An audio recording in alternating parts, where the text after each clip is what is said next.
Hi, I'm Maggie. I'm Nicole. And I'm Annalisa. We're a team of mental health professionals from Unleashed Counseling, and this is Bibliotherapy, your self help book club podcast.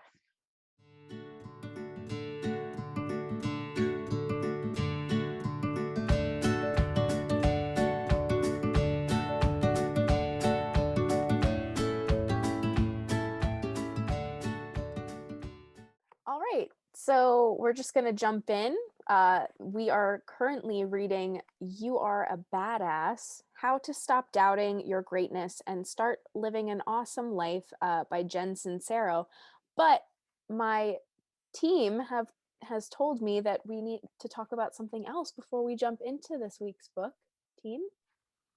Yeah, so last podcast, we finished reading a book by Rachel Hollis, and I was really inspired by her, and I decided to follow her podcast. So I tuned in to her latest, and it was a very sincere sounding, but also very long winded apology. And in the apology, she talked about her privilege and she talked about anti racism. And I was like, oh no, what happened? So, of course, I Googled it. And Rachel Hollis made a couple of pretty serious mistakes on her public platform. Um, Apparently she first made a comment about the person who was handling the cleaning. I don't know if it was in her office or her home, but it sounded pretty condescending. She said, like, that sweet woman who cleans my toilets or something like that. So then folks kind of called her out and were like, hey, it's not really an okay thing to say, and that's not very relatable. And then she went on a little tirade about how she has no intention of trying to be relatable, which was surprising because I kind of thought her whole thing was that she's like girl next door, like she can teach us how to be as successful as her, and that is relatable. But she said very clearly, I'm not trying to be relatable, sis. And then she listed a bunch of people who she admires that are also not relatable. And among them was Harriet Tubman. And at that point, I was just like, holy cow, did this person just compare herself to one of the most important women in our history who helped fight slavery?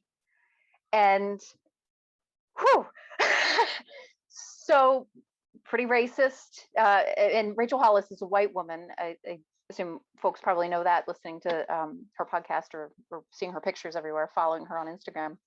So yeah, so she acknowledged that that was a serious error in judgment, that she should not have said that, and she intends to make it right. She canceled her conference. But yeah, really, really disappointing. So I just wanted to get your reactions about that. Wow. Talking about authenticity and finding your true self. And um I remember I had a college professor that always said authenticity goes hand in hand with being relatable. You're not going to capture the attention of people if you're not down to earth and on the same level as these people.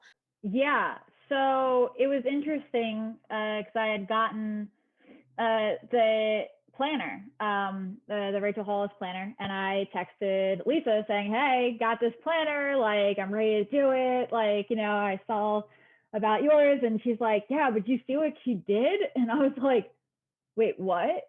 And so I was like, all right, I got to do some detective work. And I feel like this is like a time where me being detached from a lot of social media kind of was like a blessing and a curse of like not knowing that this stuff was really going on with her. And so I listened to her podcast and I saw the she had like a message straight from Rachel Hollis, and she's talking about how she thought that the message was going to be empowering, and I thought that it was an interesting perspective on what her statements were and what she had intended them to sound like. And absolutely brought to light the privilege of being able to say those things and think that they would be empowering, and not realizing the hurt and the, ticked offness that would come from other people hearing these statements.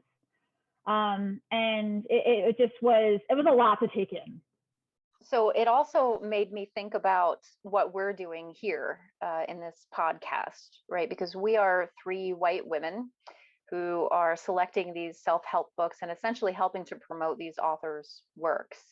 And part of being anti-racist is really critically thinking about where you spend your money and whose voices you elevate on social media. We've read a book by Jen Sincero, Rachel Hollis, Tara Schuster, and Brene Brown, all white women. So for our next book, I propose that we be a little bit more conscientious about which book we select, which author we select, and really try to find a self-help book written by a person of color and also people from the LGBTQ community, and just in general thinking a little bit more critically about the books we select. I think it also speaks to the market of self-help, and that a lot of the ones that are promoted so largely are from a lot of cisgendered white people, right? Predominantly women, that are promoting a lot of these, like, be your true self and authentic self. And for a lot, like, like you just said about all three of us being white women, okay, cool, that's great, empowerment, awesome, like, let's be our authentic selves. But for somebody who comes from the LGBTQ community, from people of color, reading this kind of book can come off as inauthentic and not relatable. So wanting to make sure that we're being conscientious, like you said, Lisa, of making sure that we're having as many voices as we can on this podcast, and being just being overall conscientious of what we're putting out there and promoting, for sure. So let's talk about Jen Sincero's book, You Are a Badass. She is a badass, first of all. I really love this author. So she also wrote You Are a Badass at Making Money. There's one about habits. She actually wrote the book, The Straight Chick's Guide to Sleeping with Chicks, or something like that. Straight Girl's Guide to Sleeping with Chicks. So she is just amazing in everything she writes. She's funny. She holds nothing back. So this book is much more standard self-help than the others that I mentioned. She's using her coaching background to help the reader change their mindset about who you are, what you can accomplish, how to take your confidence up to the next level and really live your dreams. The first part is how you got this way. What were your reactions to part one? So the one thing that I was just looking at, especially when you said about her coaching background and having more of an understanding behind what's going on, she mentions about conscious and subconscious mind, which is absolutely something that I've mentioned within the counseling session, of different things that we're aware of and unaware of that we do in life. So she gives I'll just kind of give you like a little snapshot from the first chapter, which is My Subconscious Made Me Do It.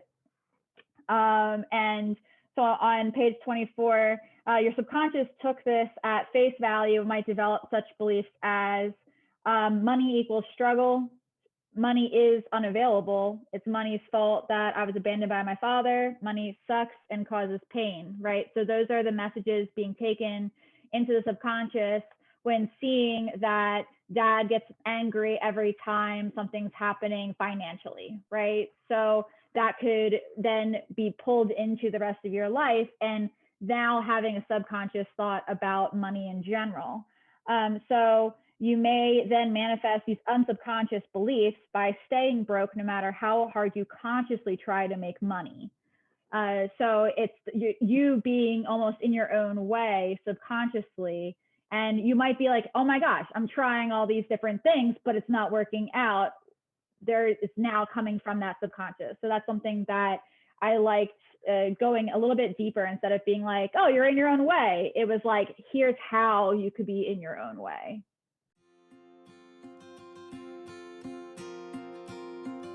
Hey there, Bibliotherapy listeners. When you're finished listening, head on over to selfcaretips.org/free guide to check out our awesome guide that is full of ideas to practice self-care. Here's why you should grab up this free guide now. Because we love you, because you deserve a break, because if you continue to go at the pace you're going, you'll burn out, and because you may actually have forgotten how to even do self-care. What are you waiting for? Head over to selfcaretips.org/free guide and give yourself permission to do that thing that makes you happy. Yeah, definitely.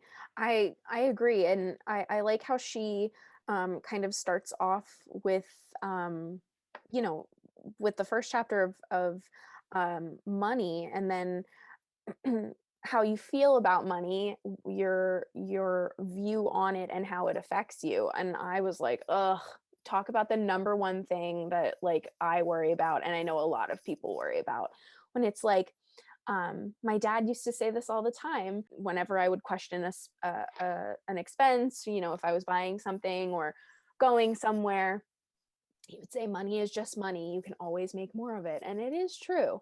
We attach this value to money because of the material things, when really you have the air in your lungs, you have the roof over your head, you have the people in your life, and that comes first. And I like I said, I like how she jumps right in with like the basics of finances and how you feel about finances, and then right into chapter 2 goes into spirituality, and it's titled The G Word. And looking at that, I was like, wait a second, what was the G word? See, I'm so bad at this. The G word being God. So connecting to your spirituality, that this was a very relatable chapter for me. And I think I've mentioned this before because I grew up in a Catholic family. And at this point in my life, I have a lot of questions, mostly because I had to go to, it was basically night school for religious kids, right? But I would only watch Veggie Tales, or like, it was like, it was anything to just keep us busy. It just felt like I didn't learn anything. And that's why I put such a stigma against the Catholic religion, because I had such a terrible experience with it. And now, spirituality is definitely something I question, but I love how she talks about your God doesn't have to be a god. It can be a goddess. It can be the big guy, the universe. She calls it source energy, vibrations, anything. It's what you make it. Really, it's not an image or this idea of what someone else has put in your mind. Like she says, beliefs that you have are usually instilled in you from something else that you've learned from someone else. She also says in that chapter that she was totally skeptical at first. That you know, she thought that all these self-help books that kept talking about God and religion and spirituality were just like a load of crap. And then at some point she got on board and was like, okay, maybe there's something to this whole spirituality thing. And I related to that so much because at first I was also like, all right, I know you need to honor your spiritual self. And also, does this have to be part of every single self-help journey? Well, actually, yes. Yes, it does have to be part of the self-help journey. Hey, I think we should talk about chapter 3, not to jump ship, but chapter 3, what do we do? Animal assisted therapy, largely. And chapter 3 is called Present as a Pigeon. And she talks about being present, not living in the past, not living in the future, anticipating what's to happen, but to be present. And we talk about it all the time, how animals are healing, and they're the best at self-care because they just do what they want when they feel. And think we can talk about that a little bit because, Lisa, you're in the room with Benji, you see him with clients, and it's an amazing thing. And we all have an animal, so we all know the importance of it, and being present like an animal. I want to be a bird. And also, like, talk about something that a lot of people struggle to believe in, of being present. Like, she talks about in the beginning of going to a yoga class and being so focused on her ability to do a certain pose. But then realizing, as she's able to just be present in the moment, not putting judgment on the moment, she's able to actually go deeper into the pose. And it's doing what, like, yoga is really meant to do, relax you, calm you, center yourself. And again, one of those things that I hear a lot, and myself was included in this until pretty recently, of, do we really have to talk about mindfulness and being present like every single time we do something about self-help? But honestly, it does make a big difference. Okay, so part 2 is called How to Embrace Your Inner Badass. So we're starting to get into like the meat of the book, right? And this section was great. Nicole, what did you think of it? So besides Loincloth Man, that comes up a little later in this section, the one thing that happens after every single chapter is she gives kind of like bullet points of things to take away. The one thing, though, that is in every single chapter is love yourself. That's the last, part of that list that comes up, and then puts how to love yourself, with the chapter that it's after. I just think that it's a great way to tie in every single chapter of, like, okay, in order to be a badass, you have to love yourself. You have to be, in touch with yourself and be your authentic self. So really just hitting that part home. Right. So she says, love yourself because it's the holy grail of happiness. And then the next chapter, love yourself no matter what anyone else thinks. Then she says, love yourself no matter who you really are. So one of the things that I've been saying in a lot of my blog posts, I title the chapter of my forthcoming self-help book, Love Yourself Like Your Dog Loves You Unconditionally. I'm with you, Jen Sincero. You're amazing. All right, please, let's talk about Loincloth Man. That chapter I actually listened to. Of course, I have the Audible as well as the book. And I laughed so hard. And the way she described Loincloth Man, I was like, man, he sounds pretty sexy. Like, I wouldn't mind a picture, Jen. Right? Like modern day Tarzan, slayer of buffalo and ladies alike.